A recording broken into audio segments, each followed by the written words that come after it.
ఈరోజు ఈ వీడియోలో నేను మీకు మంగళగిరి క్షేత్రంలో వెలిసి ఉన్న శ్రీ లక్ష్మీ నరసింహస్వామి క్షేత్రం గురించి తెలియజేస్తాను. అక్కడి విశేషాలను మీకు చూపిస్తాను. కోరి కొలిచిన వారి పాలిట కొంగు బంగారం నరసింహస్వామిగా భక్తులతో కీర్తింపబడుచున్న శ్రీ లక్ష్మీ నరసింహస్వామి ఈ మంగళగిరిలో వెలిసి ఉన్న శ్రీ మహావిష్ణు యొక్క అవతారం.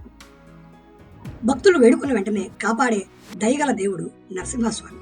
అందుకనే శ్రీ శంకరాచార్యులంతటి వారు తనని ఆపదల నుండి రక్షించమని శ్రీ నరసింహస్వామిని వేడుకుంటూ కరావలంబన స్తోత్రం చేశారు.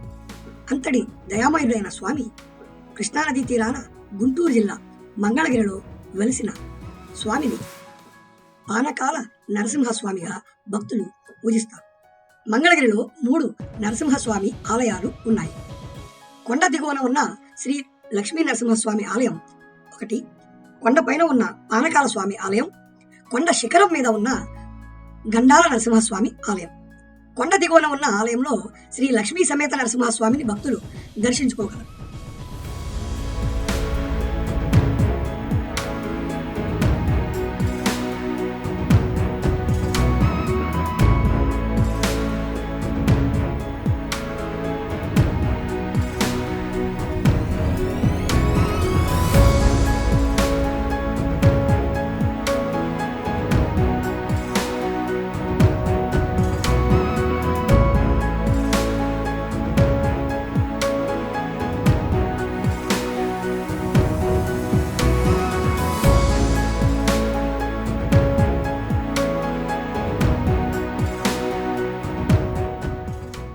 హిరణ్యకశిపుని వధించిన అనంతరం శ్రీ నరసింహస్వామి భయంకర రూపంతో రౌద్రంగా అందరికీ భీతి కొలుపుతూ ఉన్నారు. దేవతలంతా ఆ దేవదేవుని శాంతించమని ప్రార్థించిన ఫలితం కనబడలేదు. శ్రీలక్ష్మి ఇక్కడ తపస్సు చేసి స్వామికి అమృతం సమర్పించింది. దీనితో స్వామి శాంత స్వరూపులయ్యారు.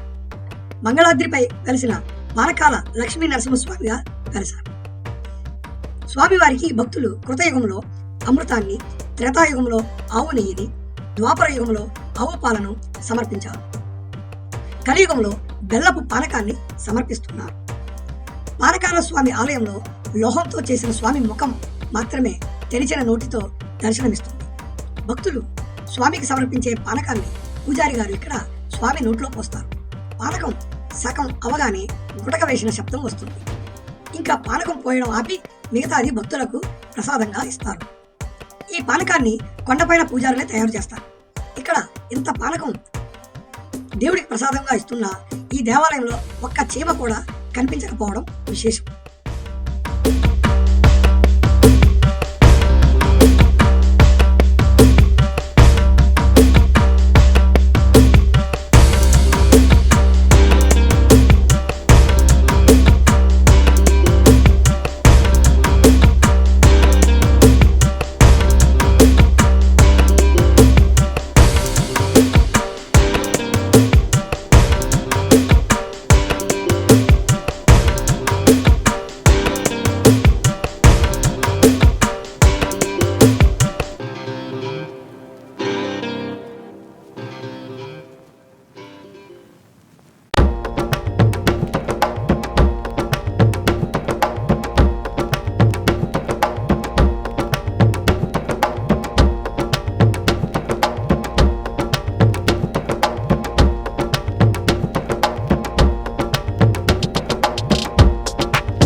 స్వామి గుడి వెనుక కొంచెం ఎత్తులో శ్రీ లక్ష్మీదేవి ఆలయం ఉన్నది.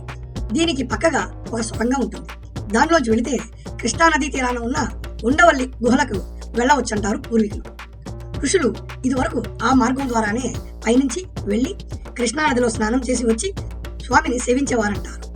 ప్రస్తుతం ఆ మార్గం మూసుకుపోయింది. సర్వమంగళ స్వరూపిణి, సర్వ శుభదాయిని అయిన శ్రీ లక్ష్మీదేవి ఇక్కడ తపస్సు చేసింది కనుక ఈ పర్వతము మంగళగిరి అయినది. అంతకుముందు ఈ కొండకు మూర్కొండ, మార్కొండ అనే పేర్లుండేవని స్థల పురాణం చెబుతుంది.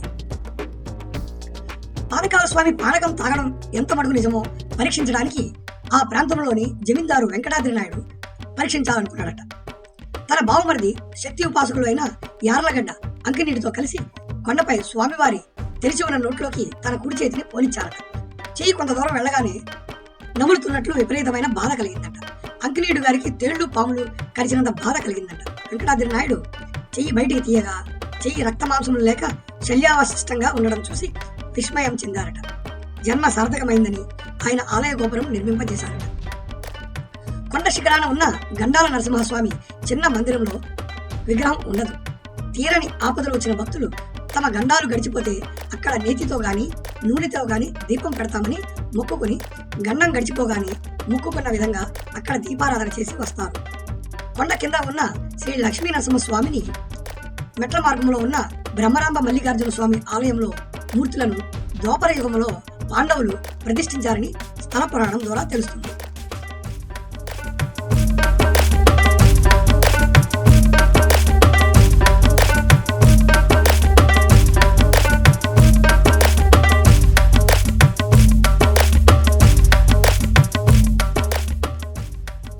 ఆలయానికి 4 వైపులా గాలిగోపురాలున్న తూర్పున ఉన్న గాలిగోపురం నిర్మాణ శైలి వల్ల ప్రసిద్ధికెక్కింది. మొదట విజయనగర రాజులు ఈ గోపుర నిర్మాణం చేపట్టి 3 అంతస్తులు కట్టించారు. ఆ తర్వాత కాలంలో అక్కడి జమీందారు రాజా వాసిరెడ్డి వెంకటాద్రి నాయుడు క్రీస్తు శకం 1807, 1809 సంవత్సరములలో ఈ గోపురం పైన ఇంకొక 8 అంతస్తులు నిర్మింపజేశారు. 153 అడుగుల ఎత్తు ఉన్న ఈ గోపురం వెడల్పు 49 అడుగులు మాత్రమే. వెడల్పు తక్కువగా ఉండి ఇంత ఎత్తుగా ఉన్న ఇలాంటి గోపురాలు చాలా అరుదుగా కనిపిస్తాయి. అందుకే ఇది ప్రసిద్ధికెక్కింది. దీని గురించి ఇంకొక ఆసక్తికరమైన విశేషం కూడా ప్రచారంలో ఉన్నది. గోపురము 14 అంతస్తులు నిర్మించిన తర్వాత ఆ గోపురం ఉత్తరానికి ఒరిగిందట. గోపురం నిర్మించిన శిల్పి ఆ గోపుర నిర్మాణంలో తను చేసిన తప్పేమిటో తెలియక శిల్పశాస్త్రంలో విజ్ఞుల సలహా మేరకు కాంచీపుర ప్రాంతానికి వెళ్లి అక్కడ సుప్రసిద్ధ శిల్పులతో ఈ విషయం చర్చించారట. వారు సూచించిన విధంగా మంగళాద్రికి వచ్చి గోపురానికి తూర్పు భాగంలో లోతైన కోనేరు తవ్వించారట. దానితో ఉత్తరానికి ఒరిగిన గోపురం చక్కబడి తిన్నగా నిలిచిందట. ఆ కోనేరుని చీకటి కోనేరుని పిలుస్తారు. ఇదే ఆ కోనేరు.